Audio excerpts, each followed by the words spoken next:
என்ன இது பூ மாரி இருக்குதுன்னு பார்க்குறீங்களா? ஆமாங்க. எங்க செடியில பூத்த பூ தான் முல்லைப்பூ. டெய்லி வந்து 2 முழம் வந்துருது.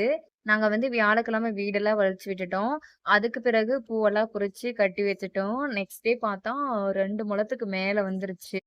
4 டேஸா என்னால வீடியோ போட முடியல. இனிமேல் வந்து டெய்லி வந்து வீடியோ வந்துரும். அதுக்கு பிறகு ஃபுல் வீடியோவும் வரும். எனக்கு வந்து சப்போர்ட் பண்ணுங்க. லைக் பண்ணுங்க, ஷேர் பண்ணுங்க, சப்ஸ்கிரைப் பண்ணுங்க. நெக்ஸ்ட் டே தான் வெள்ளிக்கிழமை. சாப்பாடுலாம் செஞ்ச பிறகு சாமி கும்படலாம்னு சொல்லிட்டு சாமி கும்பிட ஆரம்பிச்சுட்டேன். எல்லாரும் நல்லா இருக்கணும், நானும் நல்லா இருக்கணும்னு தான் நினைப்பேன். அதுக்கு பிறகு உங்ககிட்ட ஒண்ணு சொல்லணும். எங்க வீட்டுக்காரர் வந்து எனக்கு நியூ மொபைல் ஃபோன் வாங்கிட்டு வந்துட்டாரு. ஃப்ரைடே மார்னிங் தான் நான் வந்து பருப்பு ரசம் தான் வச்சோம். அதனால அத சாப்பிட்டுருக்கோம்.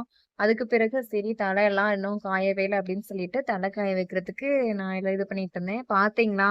எவ்ளோ பூ இருக்குன்னு பார்த்தீங்கன்னா 2 முழம். அவ்ளோ அழகா இருந்துச்சு. பூவெல்லாம் பொறிச்சு வச்சுட்டு என்னையே நான் கண்ணாடியில ரசிச்சுட்டு இருந்தேன். அதுக்கு பிறகு வந்து தனு வந்து விளையாடலாம் அப்படின்னு சொல்லிட்டு கேட்டுட்டு இருந்தா. அப்புறமேட்டு பார்த்தா குச்சிக்கிழங்கு வேற இருந்துச்சு. சரி அத வேச்சு வறுத்தரலாம் அப்படின்னு சொல்லிட்டு நேத்துக்கே வேஸ்ட்டோம். அப்புறம் வறுத்துட்டு நாங்க விளையாண்டுட்டு இருந்தோம். Okay bye.